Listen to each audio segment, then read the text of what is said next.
मैं किसी भी टूर्नामेंट में जाता हूँ, कोई भी फाइट खेलता हूँ, तो मैं ये सोच के खेलता हूँ कि भाई ये मेरी फाइनल फाइट है।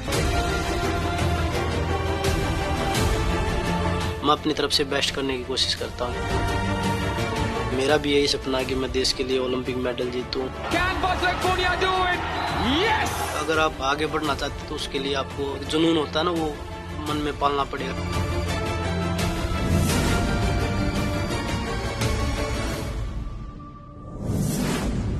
आज जिस बजरंग पुनिया से असंख्य आशाएं जुड़ी हैं, वर्ल्ड नंबर 1 रह चुके इस पहलवान ने हरियाणा में झज्जर के नजदीक खूंडा गांव से अपनी कहानी की शुरुआत की।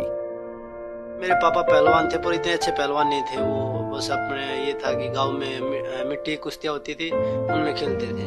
बड़ा भाई जाता था, मैं उसके साथ खेलने के लिए जाता था कि बस स्कूल नहीं जाना पड़ेगा, अखाड़ा चले जाते हैं। 7 साल की उम्र में जब बच्चे बस मासूम होते हैं, बजरंग कुश्ती के कठिन दांव सीखने के लिए अखाड़े में उतर गए।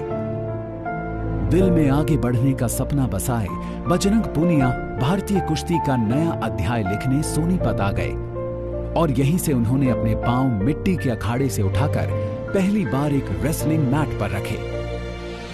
2003 में मेरे पास बजरंग आया था, बहुत नियम का पक्का था, तो इसमें मैंने काफी संभावनाएं देखी और उसको आधुनिक तरीके से कोचिंग की।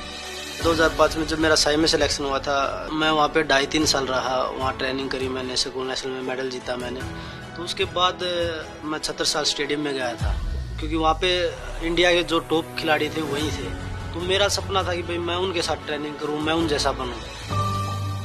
पर कठिनाई उस सांचे की तरह है जिसमें ढले बिना जीवन को सही रूप नहीं मिलता।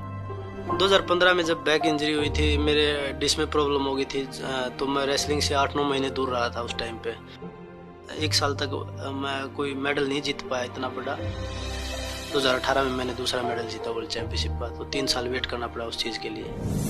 आखिरकार 2018 के कॉमनवेल्थ गेम्स में स्वर्ण पदक जीतकर बजरंग पुनिया ने साबित कर दिया कि उसकी विजय गाथा के कई स्वर्णिम मोड़ अभी आने बाकी हैं। 2018 के एशियन गेम्स में जीतकर बजरंग पुनिया बने 65 किलो कैटेगरी के दुनिया के number 1 wrestler.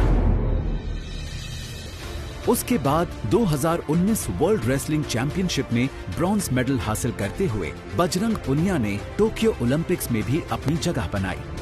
3 medals world champion में हैं, 3 एशियाड में हैं। किसी पहलवान के नहीं है 3-3 मेडल। कॉमनवेल्थ में भी 3 मेडल्स हैं। जहां भी गया खाली हाथ नहीं आया बजरंग। अब बस ओलंपिक्स में गोल्ड मेडल ले आए, यही इच्छा है मेरी। भारतीय खेल प्राधिकरण की तरफ से भी और टॉप्स की तरफ से भी पूरी सुविधाएं मिल रही हैं जो एक खिलाड़ी को होनी चाहिए। आप ट्रेनिंग करो और देश के लिए मेडल जीतो। तो हमारी कोशिश है कि अब की बार हम रेसलिंग में देश के लिए गोल्ड जीत के लेके आए। First, focus, psychology, character, winning psychology. This is very difficult and very important. Bajrang had this. Stamina उसका बहुत अच्छा है, स्पीड बहुत अच्छी है। पूरी उम्मीद है ओलंपिक में जरूर मेडल लेकर आएगा।